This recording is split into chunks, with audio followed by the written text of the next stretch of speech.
Thank you all for your patience this morning as we're running just a few minutes late. I'm going to take this moment to call to order the Academic Research and Student Affairs meeting. Roll call, please. Chair Arascada. Here. Vice Chair Del Carlo. Vice Chair Del Carlo. Regent Cruz Crawford. Here, and I see Del Carlo looks frozen on the screen. Thank you. Regent Goodman. Here. Regent McMichael. Here. You do have a quorum. Thank you. Before we begin this meeting, I'd like to do the land acknowledgement. Before beginning, we take a moment to recognize that here in Nevada, we stand on the land of the Washishu, the Washoe, Numu, Northern Paiute, Niuwe, Western Shoshone, and the Niuwu, Southern Paiute. We take a moment to recognize and honor their stewardship that continues today. With this recognition, we state an intention to rightfully include their voice and respect them as the 27 sovereign tribal nations of Nevada.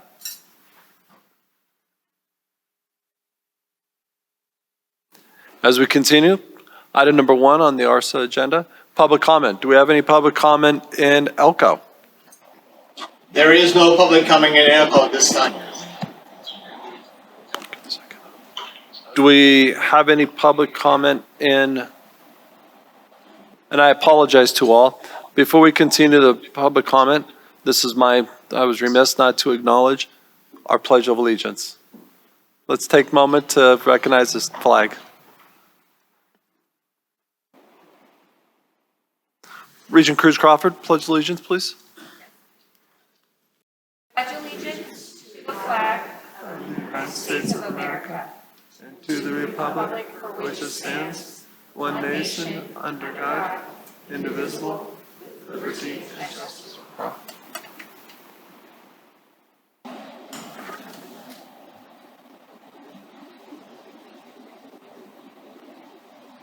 I was very eager to hear from the public, so I apologize to all.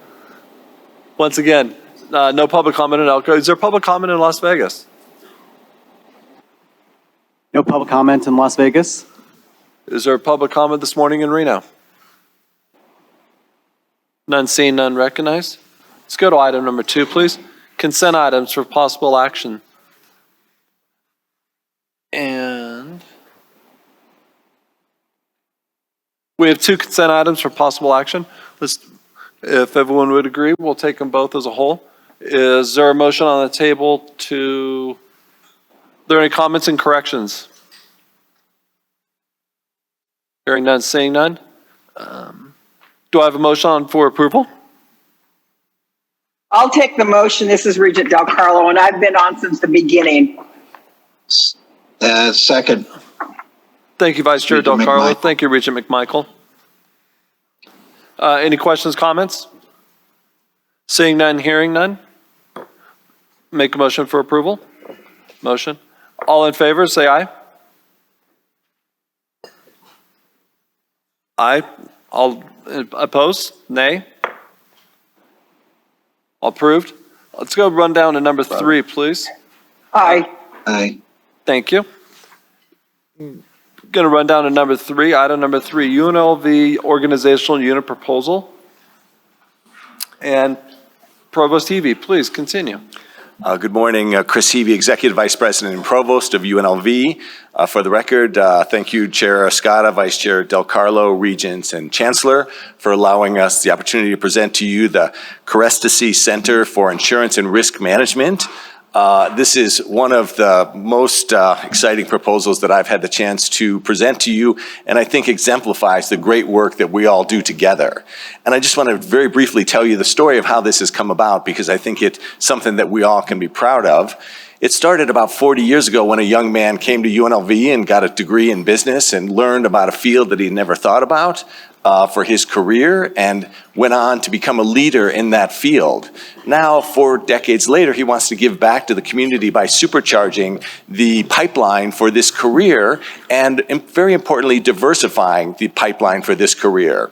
And so Mr. Greg McKinley, a leader in this field, worked with the Nevada Surplus Lines Foundation, which I don't think probably any of us have ever heard about unless we're in the insurance industry, to essentially create this idea of a center that is going to be supported by a $5 million gift, which is already a check which has been written and cashed by UNLV, to basically provide a stronger and more diverse talent pipeline for this important industry for our state and our country. And so we're very excited to see this proposal. If you had a chance to read the proposal, you'll see how it will empower the pipeline and the university to bring more diverse talent into this field. And the passion of Mr. McKinley is represented in his letter of support, which I hope you had a chance to read. And we really want to thank him for spearheading this effort. He worked with former Dean Brent Hathaway and current Dean Jerry Sanders to bring this to fruition. And as I said, the center is now just waiting your approval because the money is in the bank and the university commitments are made, and the president and I are excited to see this launch. And we're happy to answer any questions that you might have. Thank you, Provost Seavey. Are there any questions from the board? Regent Del Carlo? I just have a comment. Thank you, Chair Scott. I just want to thank UNLV for putting this program together and having it. And to me, it's thinking outside the box and trying to find things to grow. And this is one of them, because I read in the briefing paper where there's really not much anything west of on the western part of the state. So good for doing this, and it's a field that will never go away. So thank you, Provost Seavey. Provost Seavey, a few questions for you. Explain how UNLV will recruit the student to enroll in the existing academic minor and support the Lee faculty in proposing a full major that will meet industry needs by hiring and staffing. Yeah, thank you for that question, Chair Arascata. One of the things about this industry is it's a great career opportunity that most people have never heard about. And so one of the ways that this center will work, and already has actually begun preliminary efforts, is to raise the visibility of this career possibility by having events on the campus and potentially even in high schools, and bringing in career professionals to talk to current business students about the opportunities that exist in this career and the great life that, as they mentioned in the proposal, work-life balance that can be available to people who pursue this career. And so we'll greatly raise the visibility of this potential career option to students, and I think attract many students into it. Also empower research that will raise the visibility, and the center director is already working actively with our staff and academic affairs to write the proposal for the full major, which we hope to be presenting to you in the not too distant future for a fall 2024 enrollment start. Excellent. In the proposal, there was numerous comments in regards to community and connectivity with the community. What will be the steps taken to better connect with the community and industry partners who will create the experiential learning opportunities for the students? Yeah, thank you again for that question. We can see that this is already underway, and in the proposal it's really well represented by the board that's being formed to support the center. And I had the pleasure of going to a meeting of the Nevada Surplus Lines Foundation, which again I'd never heard of, where they talked about the $5 million donation which they've made. And everyone in that room is excited about supporting the center and creating those connections between the business industry and the students at UNLV through paid internships during the summer and mentorship. And everyone who sits on the board of the Crescensy Center will personally commit to that work of trying to work directly with students, either by creating internships, job opportunities for young graduates, and by mentoring students. Excellent. Last question is, what is the center's process to increase research and development with top-tier academic and practitioner journals and publications? Yes, thank you again for that question.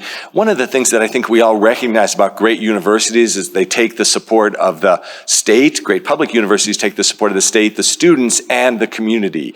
And this funds and the additional funds that will be raised, because there's a further commitment to fundraising by all of the board members and support from the industry, will allow them to provide opportunities for faculty to get summer research grants and other kinds of seed funding to empower their research. And those are the kinds of things that take research programs to the next level, because we know that research is something that needs nurturing, and this will allow them the resources to do that further nurturing of research.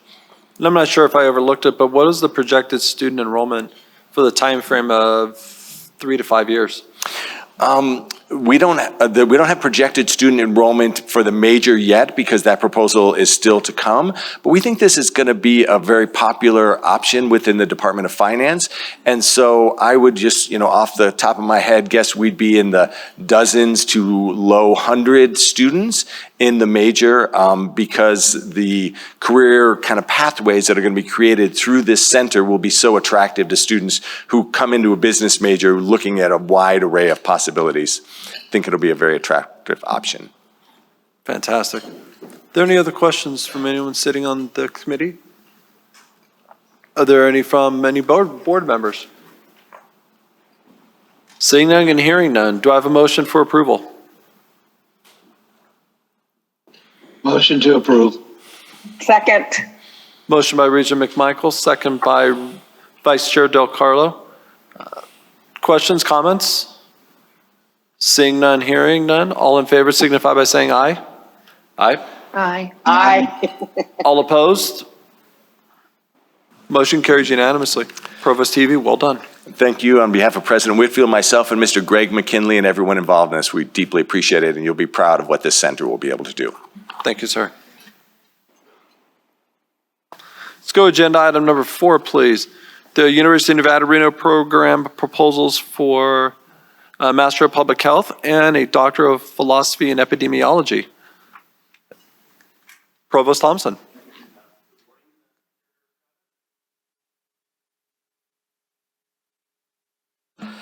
Thank you.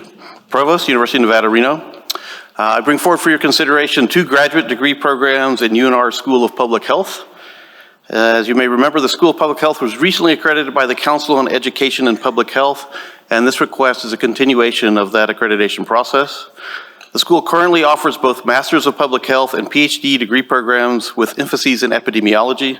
This proposal before you would create MPH and PhD programs in epidemiology. There are no additional resources needed to support the degree programs. The faculty have worked very hard putting together this proposal to create a degree program that better supports the aspirations of the students and leads to a more marketable degree. Epidemiology degrees are in demand in areas ranging from government and societal responses to zoonotic diseases and to working with nonprofits for reducing transmittable diseases in economically disadvantaged communities. I respectfully submit this proposal for your consideration and would be happy to take questions. Questions by committee? Provost Thompson, a couple questions for you. Thank you for the methodology, but on page 11 to project the FTEs, how did you come up with that methodology? Thank you for your question, Regent Arascata. So 2 ways.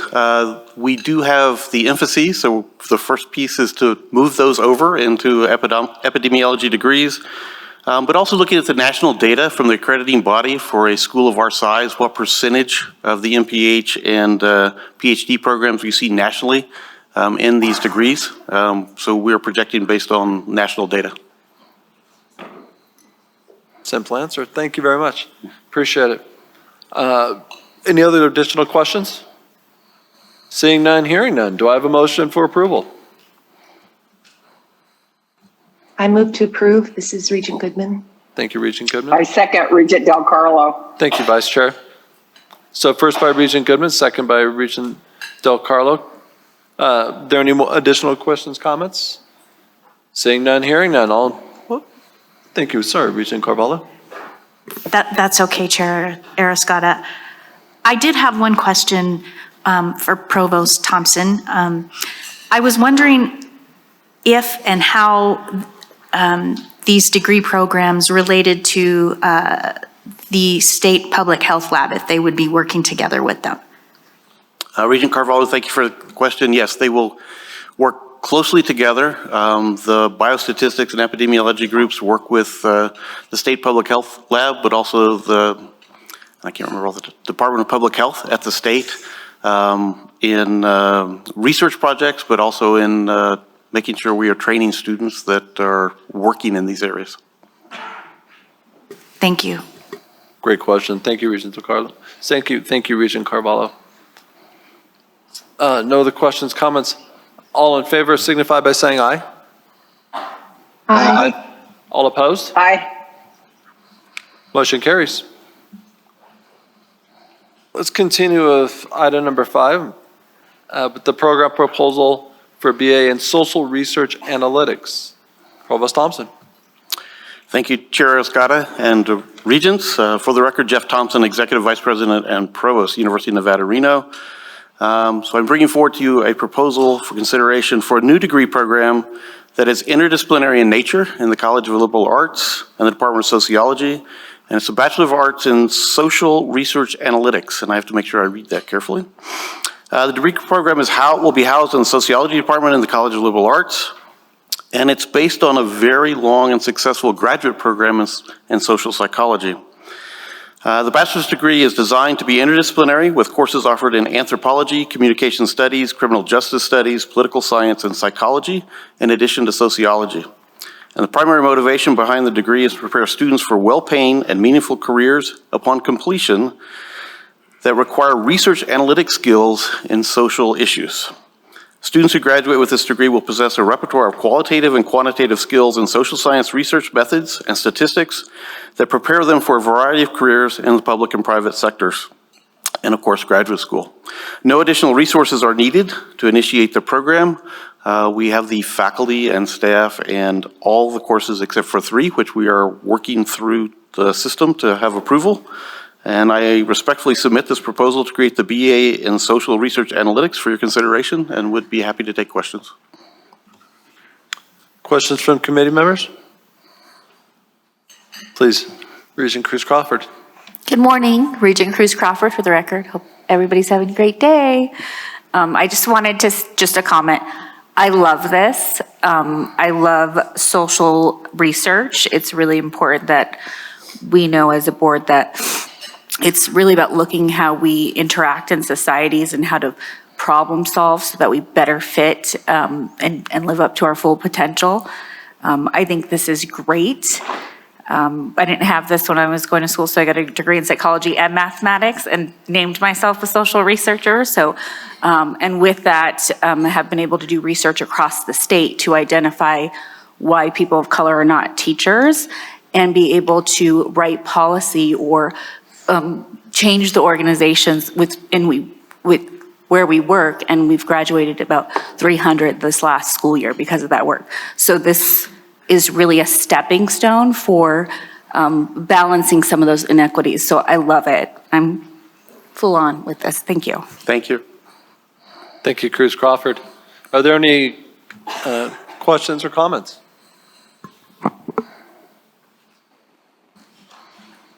Regent, I can't see down there. I have the light right here in front of me. Perkins, sorry, there's a significant reflection from directly behind Thank you, Mr. Chair. I would like to say, great program, and kind of echo the words that my colleague said.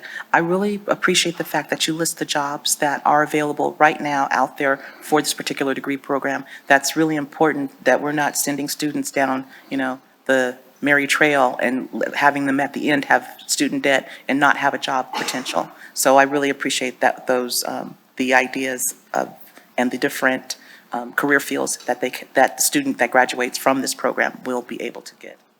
Thank you. So thank you. Thank you, Regent Perkins. Are there any more questions or comments? Hearing none, seeing none. Do I have a motion for approval? I'll motion. Second. First by Cruz Crawford, second by McMichael. Thank you, Regents.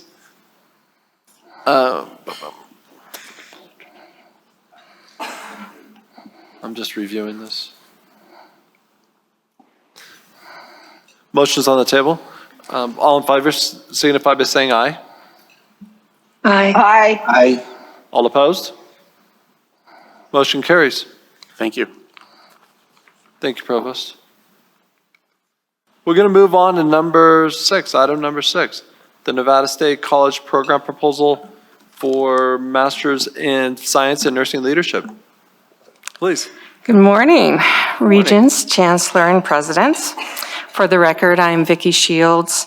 I'm the Provost and Executive Vice President at Nevada State College.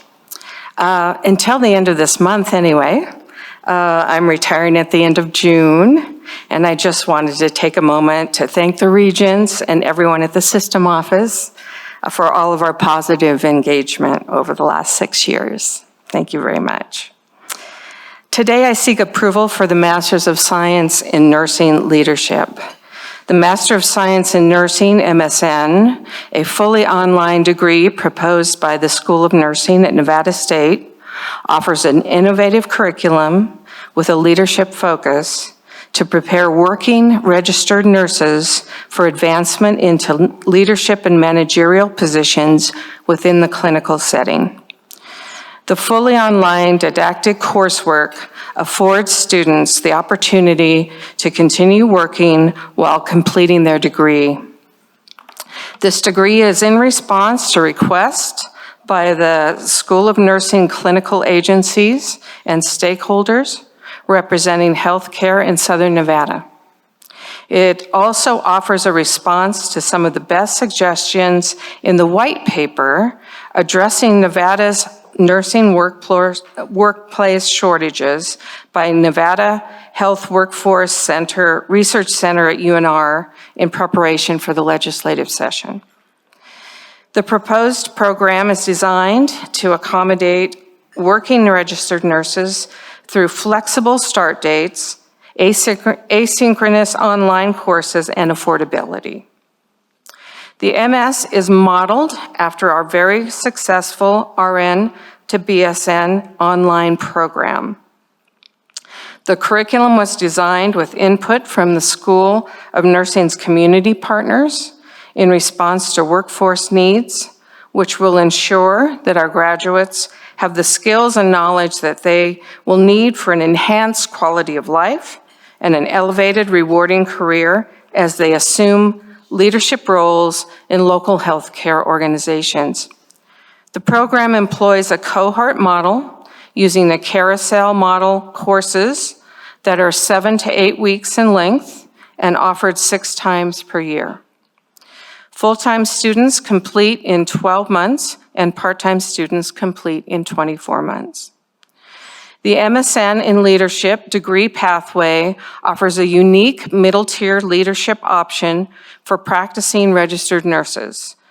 The degree pathway has been designed in collaboration with colleagues at UNLV as an intentional bridge to UNLV's Doctor of Nursing practice.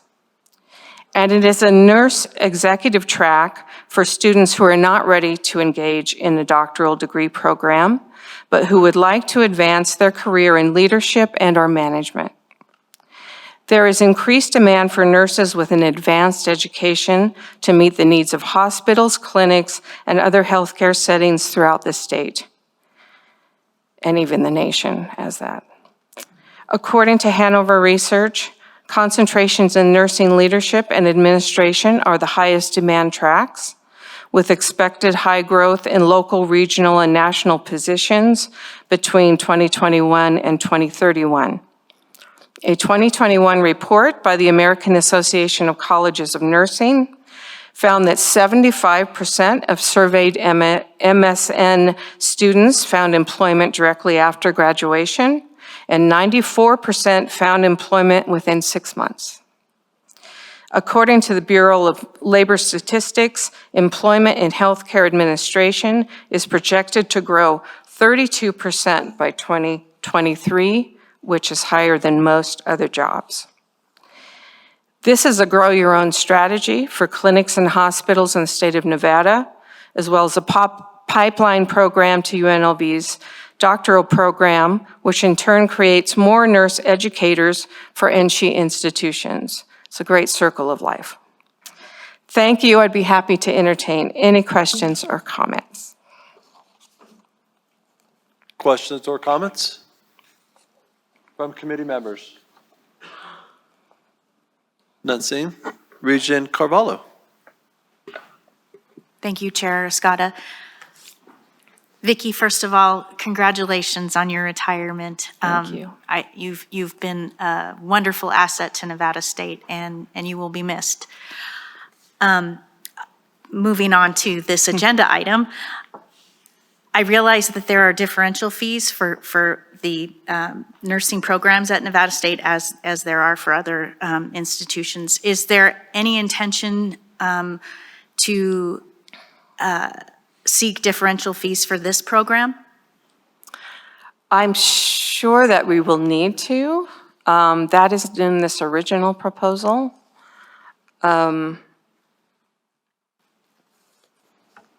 Kevin, do you want to answer that question? I thought I was prepared for everything, sorry.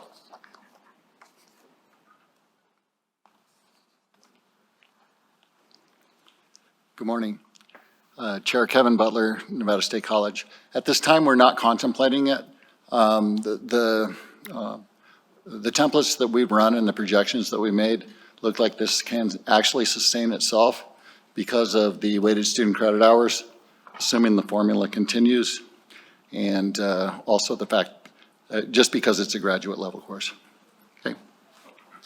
Thank you. Thank you. I didn't mean to spring that on you. Oh, that's it just okay. came to my mind, so thank you. I have a few questions also. Okay. Obviously, nursing school and anything being surrounded by nurses and the quality of healthcare here in the state of Nevada, I might know a little something about it. I don't know why, but I might. But I would like to echo the sentiments of the board. This is a great program, but I do want to get a few confirmations from you all. What is the national certification that will be prepared for with this program? This is the Nurse Executive Certification Exam. Now, it's not dependent on this program. Students do not have to sit for the exam, but they will be fully prepared to sit for the exam. So I thought that was really great thinking on the part of our School of Nursing. So we do have 4 faculty members that have this certification, and 3 more that have doctoral level degrees, and which is in better shape than our other graduate programs when we've started them. So they have that certification. Also, as we hire, we'll be looking for people with this expertise for this program. And so, although optional to the students, we would highly encourage them to go ahead and sit for the exam right after finishing the program. Not like taking math your senior year in your undergrad. And go ahead and get that exam, that certification. We don't actually offer that. It's not necessary to get this degree completion, but it's a great option afterward. Excellent. Will the Masters of Science in Nursing graduates be eligible to sit for national certifications? And if so, which ones? This is a national certification. This is the only one I know about. Okay.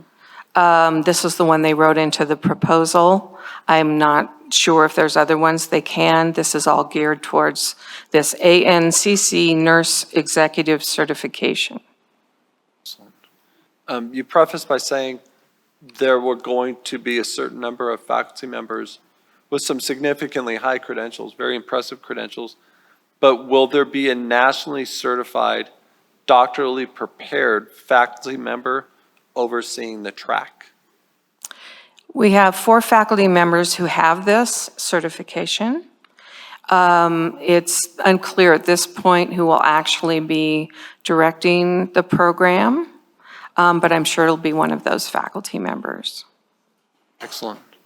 And then on the proposal, there were some significantly optimistic numbers in regards to enrollment. And I realize that this is an online class, but other than proprietary schools, how many peer institutes throughout the country have an enrollment similar to the one proposed today?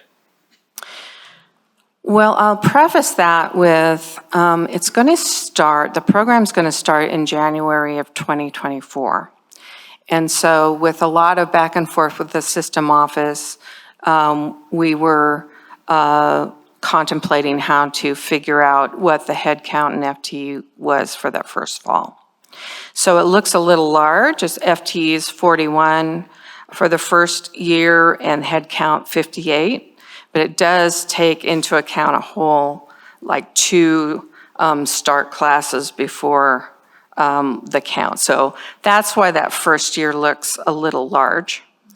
And then it'll even out. In the third year, it's 70 FTE and 109 head count. Of course, that's a lot of students that are moving through the program.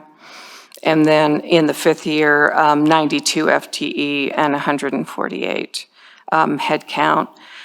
We think that is I think because we've seen how the RN-BSN took off in this model, and we're very confident in this model, that we think these are very reasonable projections. Thank you, Vicki. I want to echo the sentiments of Regent Carvalho. Thank you for your commitment to the Nevada system of higher education. Thank you for your commitment throughout the entire system and what you have done, what you've brought, and what you have infused into the system. You continue to bring a positive attitude, and we greatly appreciate all you've done for all these years. Thank you, Chair Escada. Are there any other Can we give her a round of applause, please? Oh, unquestionably. Thank you. Thank you very much. Well done, Regent Del Carlo. Seeing none, no other questions or comments? Seeing none, hearing none. Do I have a motion for approval? I would to approve. Regent Del Carlo. Vice Chair Del Carlo, thank you. Seconded by Regent McMichael. No other questions, comments? All in favor signify by saying aye. Aye. Aye. All opposed? Motion carries unanimously. Well done, Vicki. Thank you so much, Thank you. everyone.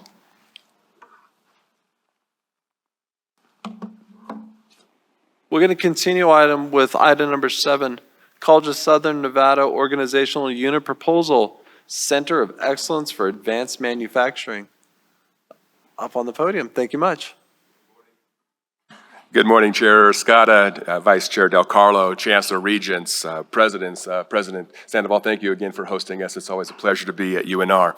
My name is James McCoy. I serve as the Chief Academic Officer and Vice President for Academic Affairs at the College of Southern Nevada, and I'm pleased to bring you a long-standing final item centered around our programming in advanced manufacturing this morning. This proposal is for the new organizational unit recognition for our Center of Excellence in Advanced Manufacturing. Most of the Regents on the board today have heard a lot about the CSN activity in the area of advanced manufacturing. No doubt we've brought a lot of curriculum through this committee, through ARSA, and we most recently in the March board meeting brought forward a lease. And so this is the last chapter of our seeking a final approval to operate this Center of Excellence. Just as a reminder, the advanced manufacturing sector in Southern Nevada is it has been taking great speed in terms of an emerging industry sector with tremendous scale. In partnership with the city of Henderson, as you may recall from the March board meeting, we have put together a center of excellence known as the Deborah March Center of Excellence in the city of Henderson. The city of Henderson actually funded this project, $11.5 million worth, to construct a 16,500 or so square foot building that will house CSN's unit in the Center of Excellence for Manufacturing. This is a strategy, of course, to train a workforce that will diversify our region's economy and continue to support sustainable growth.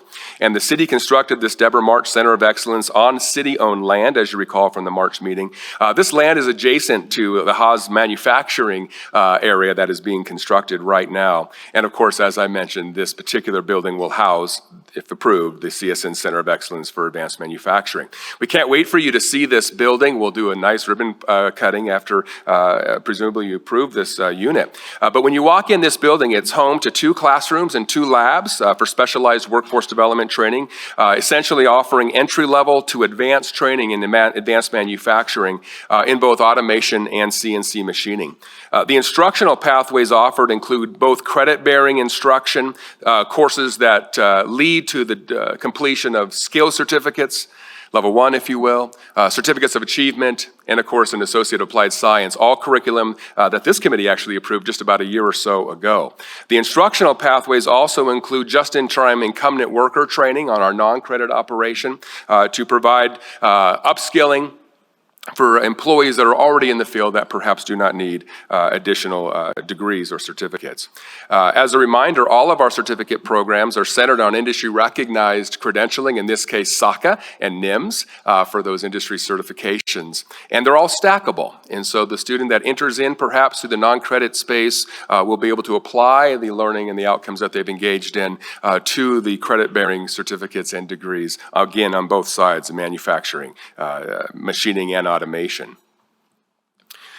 So with that, Chair Escada and Regents, we seek your approval to establish the new Center of Excellence for Advanced Manufacturing for CSN, located at the Deborah March Center of Excellence. Stand ready for any questions. Thank you, Mr. McCoy. Are there any questions from committee members? Seeing none. Any questions from board members? Regent Carvalho. Thank you, Chair Escada. Just a comment. This Center of Excellence is a boon to Henderson and very much to Southern Nevada. If I were on this committee, I would be in full support of this. I think it's exciting for Southern Nevada, and congratulations on putting this together and moving forward in the manufacturing world in Southern Nevada. And also, I'd like to just give a shout out to Haas Manufacturing for all of the support that they've given to CSN. So thank you, and to NSHE in general. Thank you. Thank you, Regent Carvalho.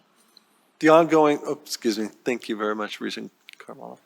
The ongoing updates that you all provided have been greatly welcomed. And I want to make this crystal clear. This whole process for this vote has been simplified through the professionalism provided by you all throughout this process. So thank you. And I want to read something that you all stated as the mission statement. It's College of Southern Nevada is dedicated to the prosperity of our entire community, which we'll proudly declare to our mission statement. It's just, there's something about the whole process that College of Southern Nevada did throughout, and the relationship you all built with Haas is more than admirable. So I appreciate your time. Thank you, Chair. Are there any other questions or comments? Hearing none. I have a comment, Chair. I'm sorry, Vice Chair Del Carlo, please. Thank you, Chair. I also want to echo Regent Carvalho's comments and say what a game changer this model is for us and the community and the workforce development, and the next agenda item the same. And this is just a wonderful, fabulous partnership, and it's certainly a model. And I just thank all the parties too for helping grow our workforce in Nevada, because we certainly need it. Thank you. Thank you, Regent. Well stated, Regent Del Carlo. No other questions, comments? Do I have a motion for approval? I move to approve. This is Regent Del Carlo. Thank you, Vice Chair. Second. Thank you, Regent Goodman. First by Vice Chair Del Carlo, seconded by Regent Goodman. Seeing none, hearing no other questions or comments, all in favor signify by saying aye. Aye. Aye. All in favor or all opposed? Hearing none, motion carries unanimously. Thank you, sir. Thank you very much. We're going to move on to item number 8 on this agenda, Great Basin College and University of Nevada, Reno Organizational Unit Proposal for Mining Center of Excellence. Up to the podium, please. Good morning, Regents. Jake Rivera, Great Basin College Vice President for Student and Academic Affairs for the record. The mining industry is vital for our way of life and will continue to be in the future. It is true that if it cannot be grown, it must be mined. As you have seen in our narrative, Great Basin College and the University of Nevada, Reno, in collaboration with mining industry representatives across Nevada, are creating a multifaceted partnership focused on workforce expansion and development in the mining industry, also known as the Mining Center of Excellence. So our goals: the Mining Center of Excellence will work with industry to resolve recruitment and training concerns. The Mining Center of Excellence will be a one-stop shop for community engagement and education training support needs located in Elko at the former Nevada Guard Armory building, now called the Mining Center, directly adjacent to the GBC campus. MCE will offer hybrid delivery dual credit certificates that will transfer to the UNR Mackey School of Mines program with a focus on geology, mining, and metallurgy. Those two dual certificates were approved by AAC back in March, and recruitment is underway for the fall semester. MCE will offer a 17 credit hour skill certificate as well as a 33 credit hour certificate of achievement. Industry has already provided 10 scholarships for the certificate. Eventually, we want to offer a hybrid associate degree with a focus on geology, mining, and metallurgy. MCE will offer upskilling courses for the mines as needed. MCE will address current workforce demands and shortfalls. It will serve our rural communities with mining education at all levels, including being a global leader in mining education and research.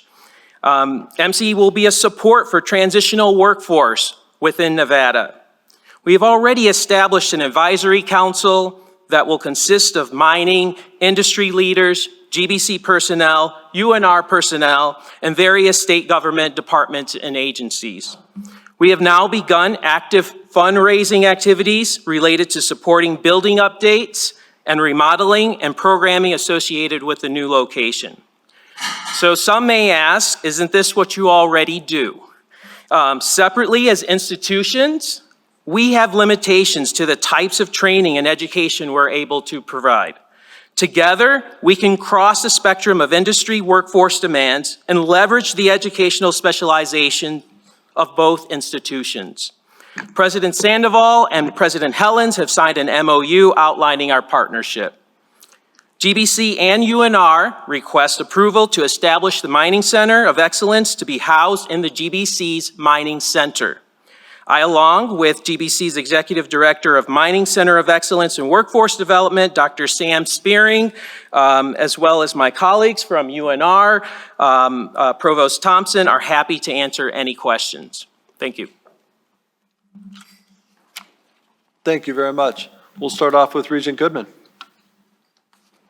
Thank you so much. I've heard so much about this program, and I just wanted to say how wonderful it is to have this program be internationally recognized, that people from all over the world know that it's there. I just think it's wonderful, and it's a great model for collaboration. Thank you.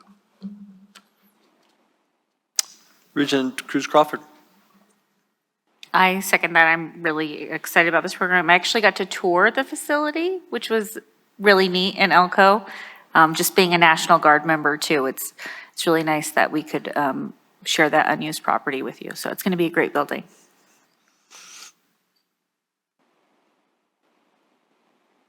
Regent Carvalho. Thank you, Chair Escada. More of a comment. I think it's interesting that this center will serve kind of a full spectrum of educational needs in the state of Nevada, from dual credit high school, which is huge because this is part of our workforce, and this starts the path for these students to well-paid careers, and hopefully they'll have the opportunity to continue their education within our NSHE institutions.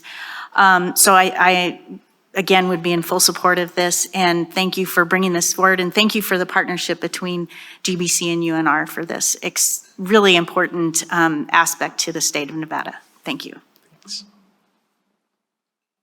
Agree. Any other questions, comments?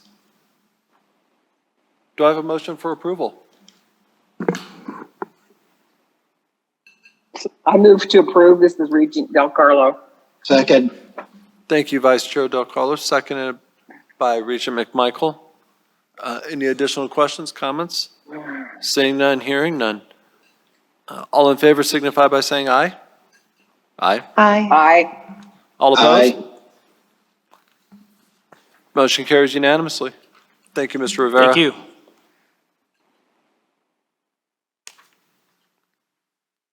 We're going to move on to item number 10 on the Academic Research and Student Affairs Committee meeting today. Item number 20, the 2021-2022 Sponsored Funding Report. And I apologize because I just went right past number 9. The Western Nevada College Program Proposal for Mechatronics and Electronics Technology. Please. Well, good morning, Chair Escada, Regents, and Presidents. For the record, my name is Dana Ryan, Vice President of Academic and Student Affairs at Western Nevada College. I'm respectfully presenting to you a new Associate of Applied Science degree in Mechatronics and Electronics Technology for your consideration. This is the culminating degree in the advanced manufacturing pathway, which has undergone a comprehensive redesign to better align with high school CTE programs and employer needs, as well as streamlining the path to completion for students. This updated degree combines 2 existing degrees, one in automation and the other in mechatronics, into a single degree that provides a solid foundation in advanced manufacturing skills, but allows students to choose a focused pathway through electronics or through mechatronics based on their interests or work requirements. As you likely know, advanced manufacturing jobs continue to increase across the nation, across Nevada, and particularly in the Western Nevada region that WNC serves. In the last 6 months alone, the Economic Development Authority of Western Nevada, EDON, reported that 9 new manufacturing companies have either relocated to or expanded in the region. This includes the announcement of Tesla's intent to build 2 new production facilities in the Tahoe Reno Industrial Center. Together, these companies are predicted to add over 1,000 jobs, possibly closer to 4,000, in a career field where the pipeline of skilled talent is already narrow. WNC has worked closely with employers across the industry, including those in the emerging battery recycling space, to update course curriculum, identify useful industry certifications, provide various points of entry, and devise more flexible delivery options to increase access. The resulting stackable skills certificates, certificates of achievement, and with your approval, this Associate of Applied Science, support a variety of manufacturing occupations at each level, providing job seekers and incumbent workers the incentive of promotion and advancement to continue their educational journey. I appreciate the support from our colleagues at TMCC's Applied Technology Center, as well as my colleagues on the NSHE Academic Affairs Council, and I hope that you also will see value in this for our students and community. Thank you. Thank you so much. Greatly appreciate it. Are there any questions from board members? And from the committee members? I just have a few questions. Down on page 7, item number J, just curious about the FTEs and the proposal for first semester, 3rd, 5th. Just came up how you came up with those numbers for those potential enrollments. So we are currently serving about 15 to 20 students per semester. So we have to finish those students on their pathway. So I'm hoping that we can start with 10 semesters in the fall and work ourselves up to 40 students per semester by the 5th year. We are actively working with employers to better understand our program so that they understand the opportunities not only for upskilling, but for us to help them find new employees in their pipeline. Excellent. If I remember correctly, it's been stated in the proposal that there's plenty of staff already in line for the influx of students. Is that correct? Correct. Excellent. Thank you. Are there any additional questions or comments? Seeing none, hearing none. Do I have a motion for approval? Motion to approve. Thank you, Regent McMichael. Second. Thank you, Regent Goodman. First by Regent McMichael, seconded by Regent Goodman. All in favor signify by saying aye. Aye. All opposed? Motion carries unanimously. Thank you. Thank you. Now let's go to item number 10. So the 2021-2022 Sponsored Funding Report.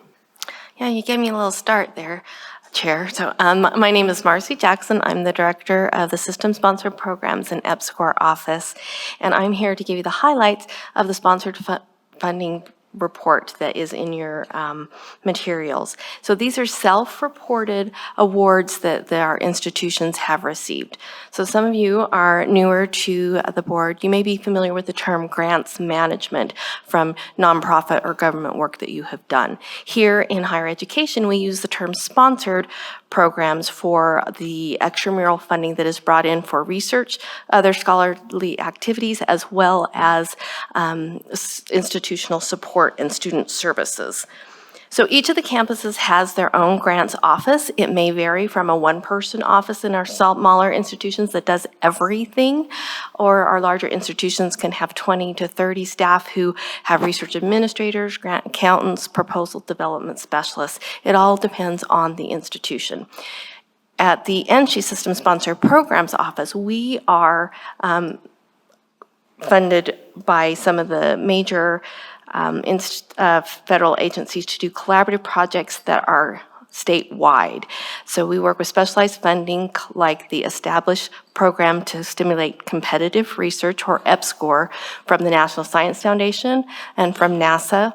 We also work with the internal departments at NSHE for their sponsored programs, including the Nevada Alliance for Youth Apprenticeships and the Fostering Youth Success that you're all aware of. And so part of what we do is the statewide projects, and some of our other institutions are looking at just specific programs within their campuses or with other partners. So this report, again, is the self-reported information from our institutions. We always want to highlight how what we're doing is helping with the NSHE strategic goals.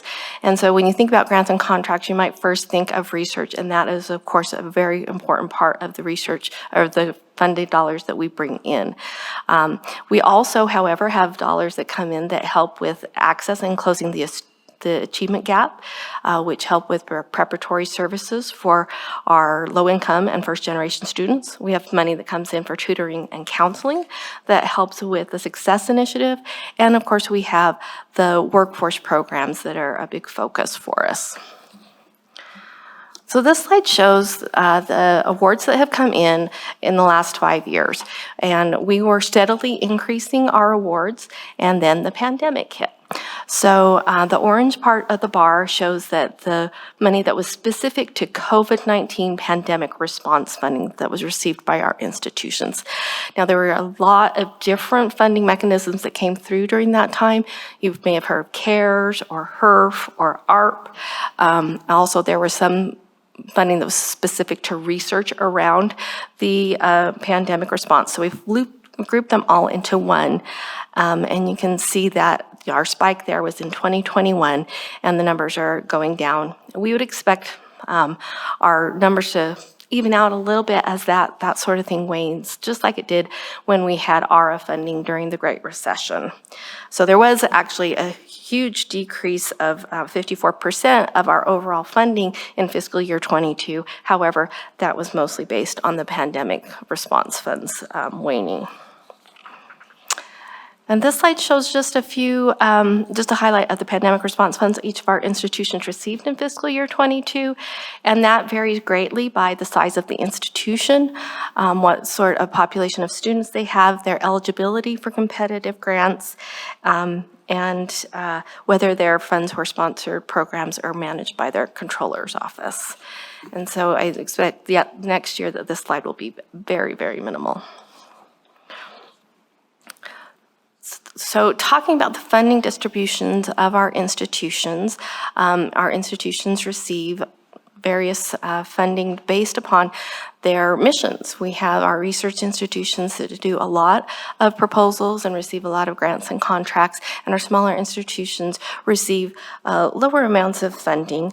But it's important to note that we have received 49% of the overall $356 million we received in sponsored programs was for direct federal funding, which shows that we are being competitive. We're being able to bring in money from the federal government, not only from our local sponsors.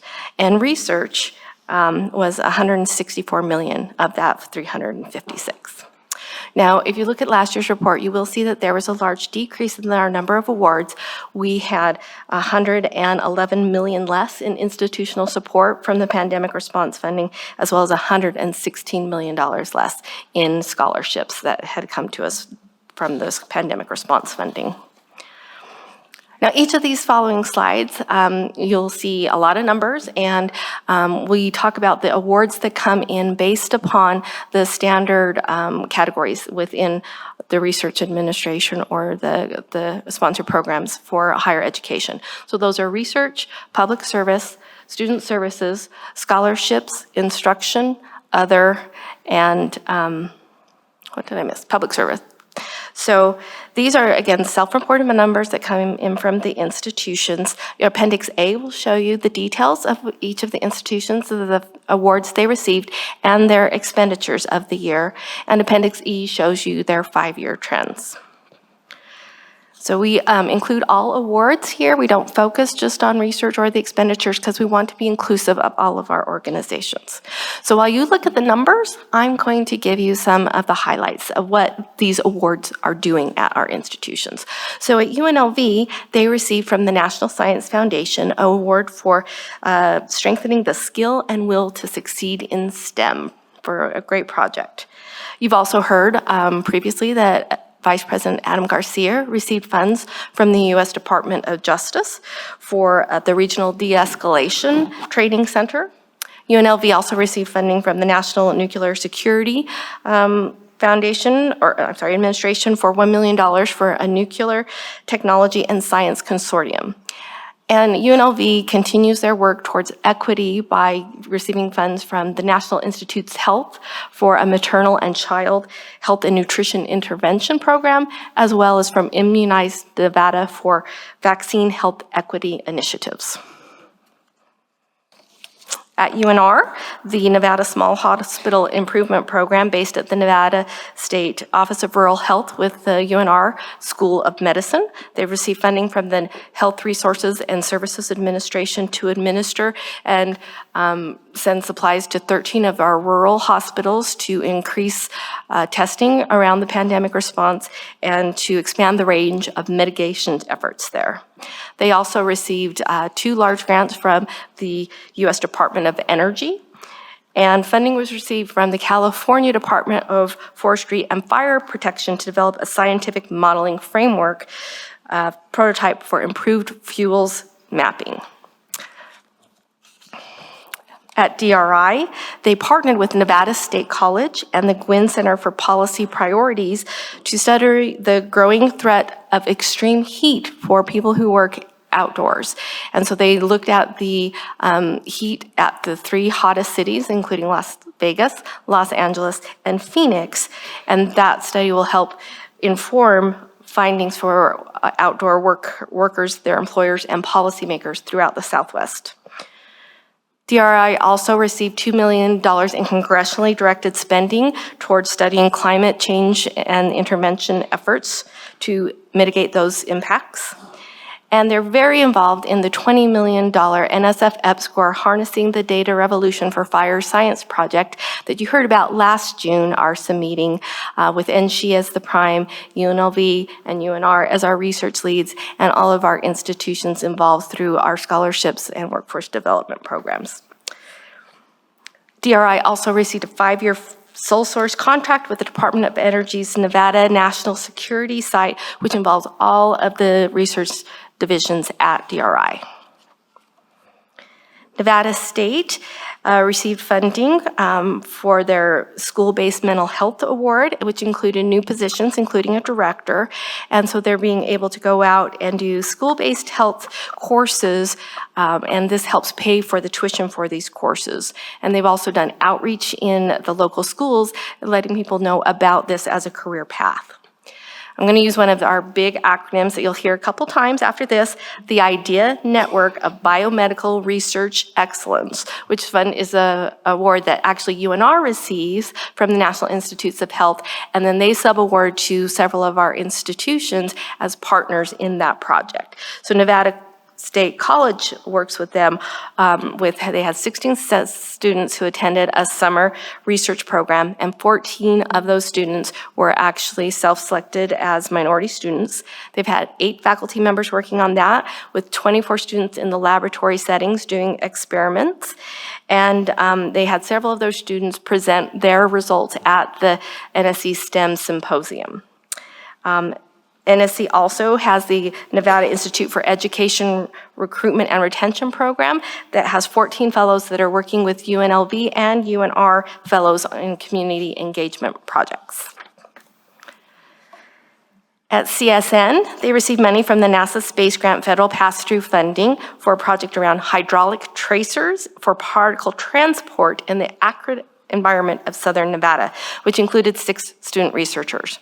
They're also entering their final year of the $1 million 4-year project from the Nevada Office of Science, Technology, and Innovation, STEM Innovation and Impact funding for a $200,000 final project or capstone project titled Pharmaceuticals and Plasticizers in Surface Waters of Nevada.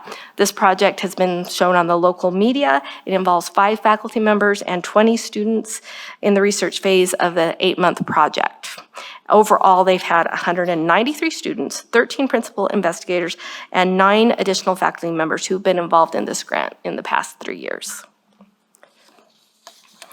Great Basin College has the ESSER II Incentivizing Pathways to Teaching funding that they received from the Nevada Department of Education, which has afforded students the opportunity to complete their education at no additional cost into teacher preparation programs. And this allows them to get a Nevada education license in early childhood education, elementary, secondary, or special education.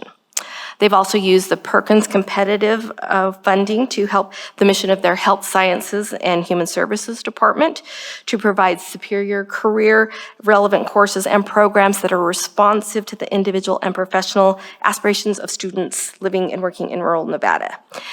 And they use most of their pandemic response funding to manage the personnel costs that were affected by the state budget cuts, but they also were able to increase their technology for online courses and access to services.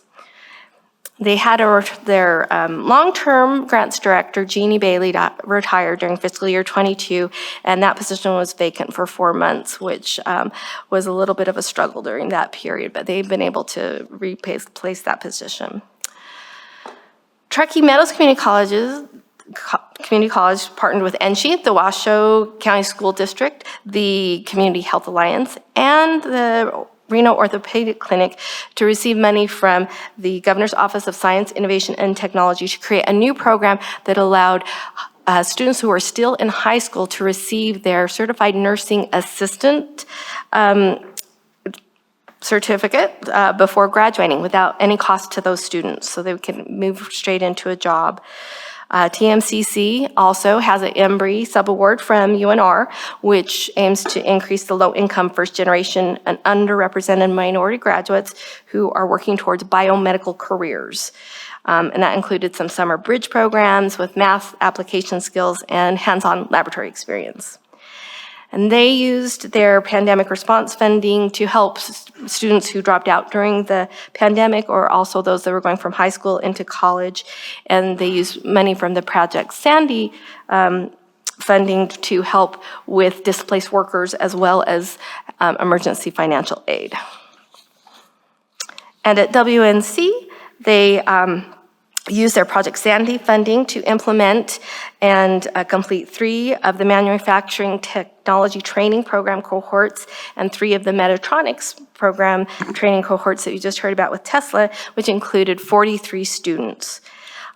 They had also Perkins funding that helped updated their welding and manufacturing equipment, as well as adding new pieces for the Fallon campus for students to learn new skills while they're in class. And through their NASA space grant funding, they were able to launch another high-altitude balloon, and they rebuilt their augmented reality sandbox, which is used in outreach and geoscience classes.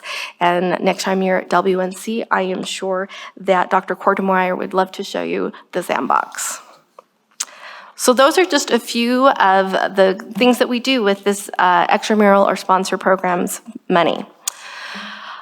This slide talks about the interinstitutional collaborations. We talked about a few of those throughout the program. We have the Embry program that UNR subawards out to our institutions.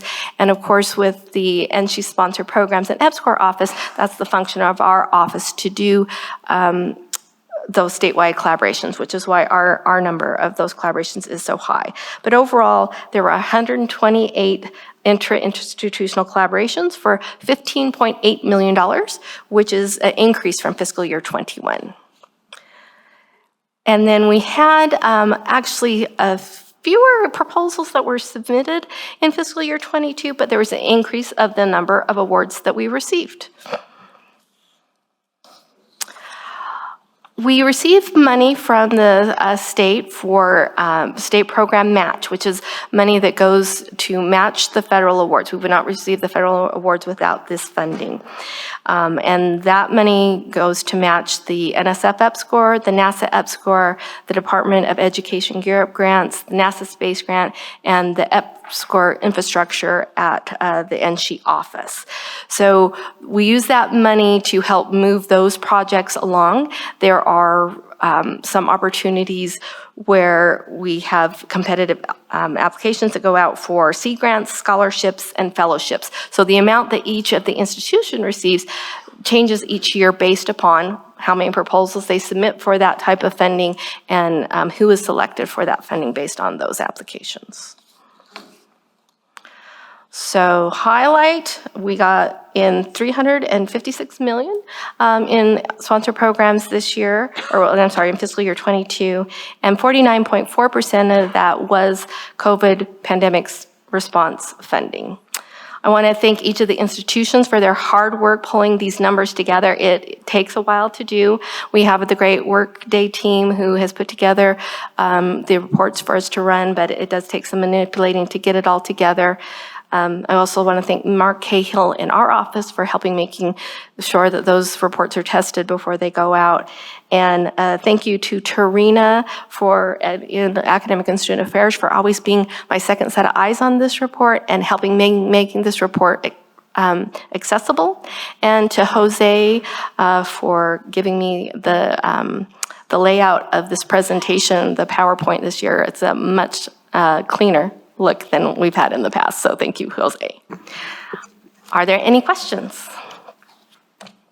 Questions from committee members? Done heard. Regent Carvalho. I just have a comment. Please, Regent. Thank you. I just want to say how wonderful, when I heard you say 128, I think it was one joint through our institutions doing these grants together and projects together. I just think it really emphasizes the strength of having a system where we're not competing with each other, we're cooperating and collaborating with each other. And I just wanted to say thank you for that. And you're a busy lady. There's a lot of grants, and I'm glad we're out getting every penny we can because it's there to get. Thank you. All of our sponsor programs offices and grants offices work very hard, and it, also with our project directors and principal investigators who manage those programs.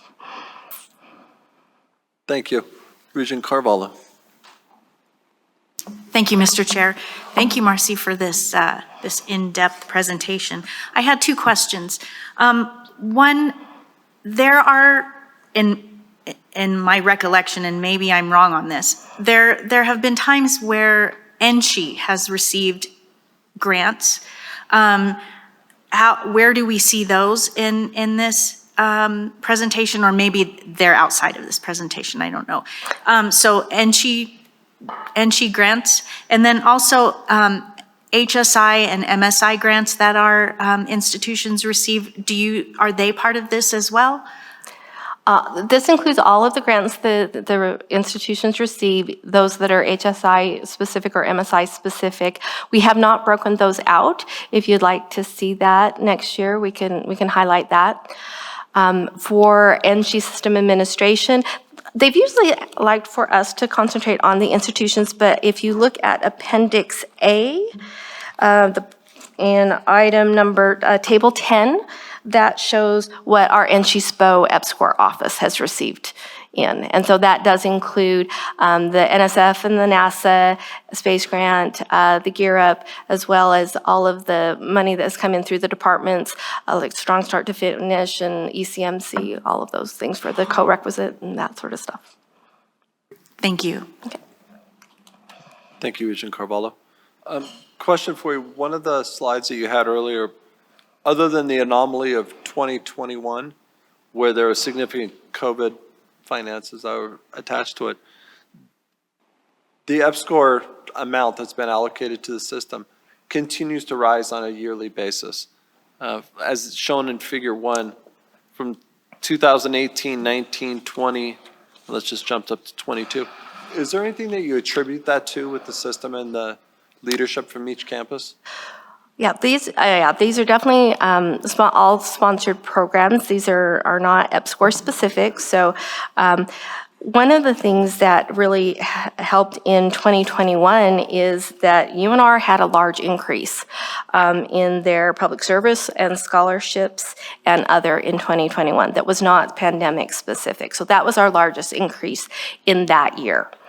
And so obviously, our R1 institutions are very much focused on bringing in more funding and continuing their work as the R1. Excellent. Are there any questions or comments? Mr. Chair. I heard someone. Over here. Honestly, I can't see a thing over there. The Chancellor. Thank you. Mr. Akiaga, please continue. Thank you, Mr. Chair. Dale Akiaga for the record. I just want to say, I want to amplify something that Regent Del Carlo said about what you see in this data about the collaboration between the institutions. And I want to underscore that by giving a shout out to Marcy and her team. So I have in this last year met many wonderful people in the system, and I will say that the researchers who do this work, the PIs and the sponsored projects folks who support them, are really sort of unsung heroes in what we do as a system. Our metrics are not even good at tracking the impact that these hundreds of millions of dollars have in as compared to the way we so carefully track metrics about student success. And so thanks to President Acharya, during the strategic planning process led by Regent Carvalho, we've added some progress metrics that the board will be able to look at in future.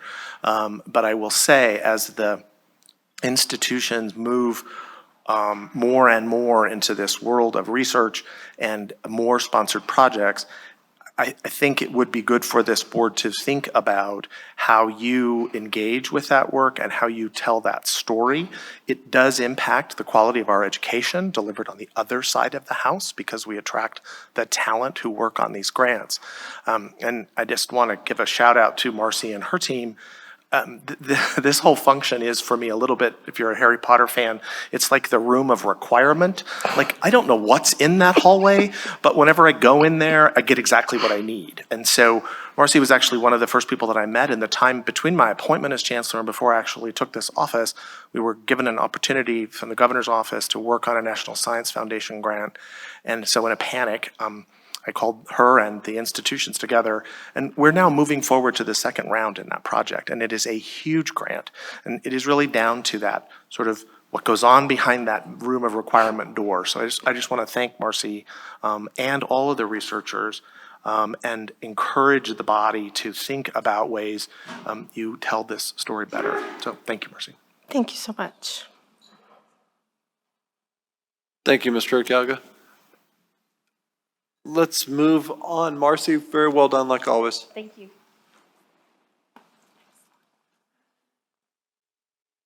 We're going to move on to item number 11, new business.